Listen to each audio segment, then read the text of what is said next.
Olá, exploradores! Bem-vindos a mais um vídeo do canal Agenda do Explorador.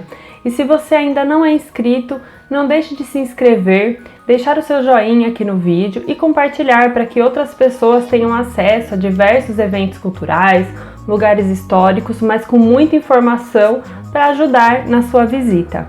E como vocês viram na semana passada, estamos falando sobre a exposição virtual sobre Leonardo da Vinci, 500 anos de um gênio, que está sendo realizado pelo Miss Experience. E eu quero lembrar você que a exposição está chegando ao fim. Eu vi alguma coisa no site que vai até o dia 24 de janeiro, então ainda tem aí uns dias para você ver, mas já está acabando. Então não perca essa oportunidade. A exposição é gratuita, é virtual, então tá muito fácil para acessar. E eu quero me aproveitar e me desculpar pelo vídeo de semana passada, que ele estava um pouquinho grande, né? Mas é que tem muita informação mesmo sobre Leonardo da Vinci. Eu resumi o máximo que eu pude, mas lá tem muita coisa interessante, então vale a pena você entrar lá e acessar, porque tem muita revelação, muita coisa diferente, é uma exposição no formato diferente que vale muito a visita. E hoje a gente vai falar então da segunda parte dessa exposição, né? Da segunda metade dessa exposição. E eu vou começar pela parte chamada sensorial, né? Como eu falei, tem um menuzinho superior ali para você acessar as salas da exposição. E agora a gente vai dar continuidade na parte sensorial, que ela é uma experiência bem diferente, né? Você, na tela do seu computador, você já tem uma experiência muito diferente. Eu fico imaginando lá pessoalmente. Deve ser incrível ver o que tem nessa parte. É realmente muito imersivo e muito impressionante. Bom, então como eu comentei para vocês no vídeo da semana passada, a mostra ela foi desenvolvida pela empresa Grand Exhibitions, que ela desenvolveu uma tecnologia que combina animações digitais, um som de cinema, né, um som de muito boa qualidade, com até 40 projetores ali de alta definição que te dão uma perspectiva totalmente diferente das obras de Da Vinci nessa exposição em específico, né? Então essa mostra ela se torna mais dinâmica, então além de você ter informações, você tem uma perspectiva muito impactante, muito impressionante das obras dele. Então se você entra na sala, você tem diversas telas. Nessas telas, por exemplo, em uma você vê a Mona Lisa inteira, na outra eles dão um foco no olhar, na outra no sorriso. Então é como se você estivesse dentro do quadro. Então é uma tecnologia que te permite uma experiência mais imersiva, né, e diferente para ver um quadro. Então talvez você veja detalhes ali, talvez não, é bem provável que você veja detalhes ali nas obras que você não veria pessoalmente. Se você estivesse ali, por exemplo, no Louvre vendo a Mona Lisa, né, você não ia conseguir ter esses detalhes tão de perto e tão impressionantes de uma forma tão diferente. Então vale muito a pena você ver. E até na tela do computador é bem legal, né? Então nessa sala, quando você entra, você tem diversas telas ao seu redor. Como eu mencionei, elas vão mudando, né? Você vai ali virando na sala. E nessa parte também da exposição, você acessa vídeos em 360 graus. Então você entra nesses vídeos e lá eles fazem várias projeções nas telas, que é muito legal, não são só quadros, tem outras imagens também. Então vale a pena essa experiência. Eu tenho certeza que é uma experiência bem diferente em relação a exposições, né? Uma nova leitura das exposições. Então compensa muito vocês darem uma checada lá. Então após você passar por essa sala sensorial, né, você começa a entrar na parte militar das invenções, dos desenvolvimentos de Leonardo da Vinci, né? Mas apesar de ele ser pacifista, né, Leonardo da Vinci era pacifista, ele vivia numa época em que muitas batalhas aconteciam entre as cidades italianas e entre elas e os franceses. Então isso era muito comum. Então tinha muitos clientes deles que não estavam interessados em quadros, por exemplo, estavam interessados em alguma coisa para ajudar nas batalhas. Então ele mesmo sendo um pacifista, ele precisava sustentar o seu ateliê, né? Então é uma forma de ele também continuar ganhando, né, a sua vida ali, né? Então ele era bem realista nesse ponto. Então ele começa a desenvolver armas e itens que ajudam os exércitos nas batalhas, tanto para defesa quanto para ataque, né? Então isso impressionou muito porque ele era um ótimo estrategista, né? Ele tinha uma visão bem diferenciada em relação às batalhas. E além disso, quando ele estava nessas batalhas, ele também se impressionou muito pelos cavalos que eram utilizados, tanto que nesse momento ele começa a retratar muito mais os cavalos, né? Estudo de sua anatomia, então tem mais coisas relacionadas a cavalos também nesse período, porque ele se impressionou muito com eles. E um de seus inventos, né, que eu estou mostrando aí para vocês, é a besta gigante. Ela tinha aproximadamente 24 metros de comprimento, então era bem grande e era bem impressionante também. Um outro invento aí que eu estou mostrando para vocês é o tanque, né, que é um de seus trabalhos mais impressionantes. Nele eram necessários 8 soldados para girarem manivelas presas às rodas, que eram ligadas às 4 rodas gigantes. Então foi um invento muito impressionante dele, né? A gente tem os tanques, né, hoje em dia também. E o Leonardo, ele também sugeriu o aprimoramento de catapultas, testando ideias para melhorar a sua elasticidade e a variação de tensão, com o objetivo de arremessar a pedra cada vez mais longe com mais força e precisão, né? Então ele, como eu comentei também no vídeo da semana passada, Leonardo tinha essa mescla entre invenções propriamente dele ou alguma coisa que já tinha sido inventada, mas ele queria melhorar o desempenho daquela máquina, né? Então a catapulta foi um deles. E o Leonardo também, ele projetou diversas escadas e pontes, né, para ajudar tanto na ofensiva quanto na defensiva nas batalhas. Uma delas é essa, a escada de assalto, que os soldados podiam escalar muralhas de fortalezas ou castelos.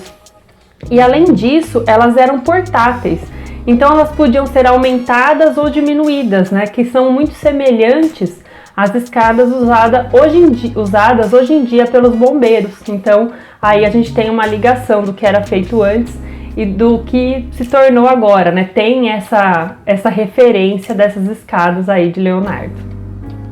Uma outra arma também que eu tô mostrando aí para vocês é a metralhadora de 3 registros. E ela pode ser muito bem uma precursora das metralhadoras modernas. Essa arma tinha 30 canos em 3 camadas. E ela era uma estrutura que girava. Então, enquanto a linha superior disparava, a próxima era carregada e a terceira ia esfriando, o que aumentava, né, o poder de ataque, né, do exército. E um outro ponto também que Leonardo pensava é que ele ia além das batalhas por terra, ele também pensava nas batalhas por água, né? Então ele desenvolveu várias formas de ataque ali por água também.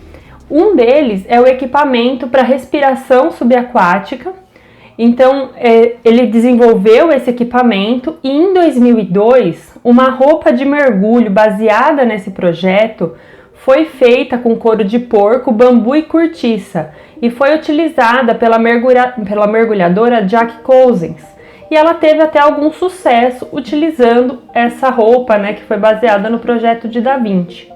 Então, além disso também, Leonardo inventou tanto a nadadeira de mão quanto a boia salva-vidas, né? Se você olhar, você vê muito parecido com o que é utilizado hoje em dia, né? Então a gente tem essa referência também nesses 2 itens que eu estou destacando para vocês. E o último item que eu quero destacar nessa parte militar é o submarino, que segundo Leonardo era um navio que afundava outro navio. Então esse submarino tinha capacidade para uma pessoa. E esse soldado que estivesse no navio tinha que ligar o casco, né, do navio inimigo no fundo do mar. A ideia então era quando o navio começasse a andar, esse casco ia se desprender e o navio ia afundar. E isso deu até tão certo que no final, né, da Segunda Guerra Mundial, a Itália batizou com o nome de Leonardo da Vinci um de seus submarinos heróicos, que chegou a afundar 17 navios inimigos, né, das forças aliadas. Então você tem ali a ideia de Leonardo, né? Foi realmente um navio que afundou outros navios. E por fim, então, né, para fechar com chave de ouro a exposição, a gente tem a parte da Mona Lisa. É uma parte, sim, dedicada a ela, né? E aí você pode se perguntar, o que tem nessa parte da Mona Lisa, né? São as diversas interpretações do quadro, quem é Mona Lisa? E eu vou te falar que tem muito mais detalhes, é bem impressionante de ver o que está exposto ali em relação à Mona Lisa. Eu, pelo menos, não sou nenhuma historiadora da Mona Lisa, estudiosa da Mona Lisa, né? Mas eu fiquei bem impressionada com as informações que estão ali. Eu achei bem diferente a abordagem que foi colocada ali. E ela só foi possível graças a um engenheiro francês e cientista óptico, né, que é o Pascal Cotte. Ele desenvolveu uma câmera multiespectral em que ele teve a oportunidade de pegar o quadro original da Mona Lisa no Museu do Louvre e fotografar esse quadro em uma resolução de 240 megapixels. Então, essa tecnologia dele, você consegue ver detalhes na obra que não é possível ver a olho nu, né? Então, você vê detalhes de danos, de restauros, de várias coisas pelo que essa obra passou. Então, você tem toda uma linha do tempo dessa obra, e isso é muito interessante. Então, você vê ali toda a precisão dela e você consegue ver também as cores originais que foram utilizadas por Leonardo. Então, se você olhar a reprodução, porque lá na exposição você consegue ter como era o quadro, como, né, deveria ser o quadro original segundo as imagens dessa câmera. E as cores eram muito mais vivas, eram muito diferentes. Então, vale a pena você acessar a exposição para ver esses detalhes. Então, lá a gente tem acesso a essas cores que foram utilizadas por Da Vinci, tão vivas e tão bonitas. Então, em relação às cores, né, um ponto a se destacar é que naquela época de Leonardo, os pigmentos eles vinham em pó e aí era utilizado um aglutinante para transformar aquele pó em tinta. Um desses aglutinantes, que era o mais utilizado, era o ovo. Mas na Mona Lisa, Leonardo utilizou um novo aglutinante, que era um óleo vindo da Holanda, e isso foi o que revolucionou a pintura, porque é aí que a gente começou a ter as tintas a óleo, que são muito utilizadas na arte, né, até hoje. E além disso, um ponto muito interessante desses pigmentos que a gente precisa destacar aqui é que nesse quadro, Leonardo usou muito um pigmento que é chamado de lápis lazuli, que é um pigmento que foi muito utilizado principalmente no céu, né? Ele é de um azul intenso. E esse pigmento, ele já era caro naquela época, né? Ele já era um pigmento que não era sempre utilizado, tanto que se o pintor fosse utilizar, a pessoa que encomendou o quadro que ia comprar esse pigmento, né? Ou tinha ali um reajuste de preço, né? Porque ele era bem caro. E ele é caro até hoje, né? Tanto que a gente, no mundo hoje, só tem um fabricante que produz esse pigmento lápis lazuli com a mesma pureza que foi utilizada pelo Leonardo na Mona Lisa. Então, para você ter uma ideia de quanto isso é exclusivo, né? E para você ter uma ideia do preço, né? O quilo desse pigmento lápis lazuli é nada menos que $20 mil. Então, é realmente algo muito exclusivo e que está ali na Mona Lisa, né? Dando esse destaque. E por ele ser tão caro, né? A maioria dos pintores utiliza uma versão sintética, né? Dessa cor, pelo preço que ela tem, né? Então tá aí mais um ponto bem interessante da Mona Lisa. Então, como eu comentei com vocês, o interessante, né, dessa tecnologia do Cotte é que a gente consegue ver os danos que a obra teve, as restaurações, e o legal também é que a gente consegue ver os esboços que foram feitos antes da Mona Lisa. Sim, eu pelo menos achei super interessante, né? Foi possível, através dessa tecnologia, ver que atrás de Mona Lisa tinha 3 esboços que não eram de Mona Lisa. Então você imagina, né, o quanto que isso foi revelador, o quanto que essa tecnologia do Cotte foi reveladora, porque a olho nu não era possível ver, né? Fazendo uma restauração não era possível ver. Então você consegue ter esse desmembramento através da câmera e na exposição você também consegue ver esses traços. Então isso é destacado na exposição, né? Por isso também vale muito a pena você ver, porque são detalhes que você não vai conseguir ver em nenhum outro lugar. Então compensa muito você ver esses esboços. Então ali, o primeiro esboço mais antigo, você vê traços de uma mulher, uma desconhecida, que ela tá maior do que é a Mona Lisa hoje, né? Tanto que lá eles mostram as adaptações que Leonardo fez para a Mona Lisa de hoje, que está retratado um pouco menor no quadro. Então esse é o primeiro esboço. O segundo esboço é discutido de que talvez seja de uma deusa, né, porque é um retrato com pérolas, e geralmente na cabeça, né, ornamentos de cabelo assim com pérolas eram utilizadas em retratos de deusas. Então por isso que é essa a ideia do segundo esboço de Leonardo. Já o terceiro esboço, que é até o nome que está no Louvre, né, se você for lá ver, é que é um retrato de Lisa Gherardini, que ela era a esposa de um rico comerciante de Florença.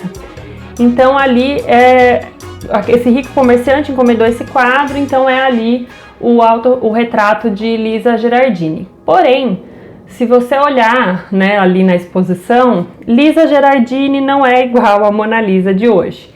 Então você tem Lisa Gherardini com umas feições um pouco mais femininas, o rosto um pouco mais fino, você vê essa imagem ali na exposição. Então a Mona Lisa que temos hoje, né, segundo aí a tecnologia de coach, não é a Lisa Gherardini que se acreditava por muito tempo aí, né? Tem uma Mona Lisa em cima dela. Então nessa parte da exposição é muito interessante porque você tem um desmembramento da Mona Lisa. Então além de todos os mistérios por trás dela, a gente tem esses esboços que eu comentei, toda a sua história em relação a danos, restaurações. Você tem também histórias em relação a outros donos que ela teve, como ela chegou nas mãos dos franceses, né? Você tem também detalhes, focos, né, no seu olhar, foco no seu sorriso, que não era como é hoje, ele era um pouquinho diferente quando foi pintado, tem o detalhe das cores, então você tem várias informações ali sobre esse quadro que vai te deixar ainda mais impressionado sobre ele, né? Então às vezes você pensa, no Louvre, né, quem teve a oportunidade de ir no Louvre, olha ali a Mona Lisa original e vê, nossa, tão pequena, mas tão carregada de história e de mistério, que é por isso que ela é tão assediada, né, tão importante hoje em dia e importante para a história da arte.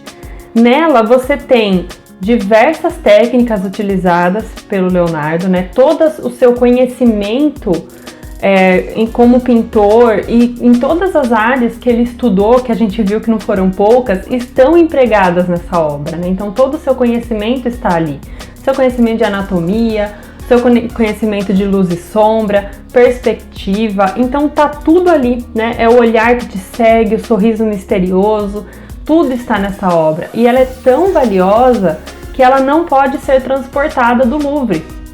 Faz muito tempo a última vez que ela saiu do Louvre e hoje em dia ela não pode mais ser transportada, ela tem que permanecer ali de tão valiosa que ela é. Então sim, é um quadro pequeno, mas é um quadro com muita história, com muito mistério, com várias coisas ali para você analisar, com tanto conhecimento empregado ali do Leonardo, né? São técnicas muito diferentes, revolucionárias, materiais diferenciados, então a lista do porquê essa obra é tão impressionante, tão importante, é bem grande, né? A lista é bem grande mesmo.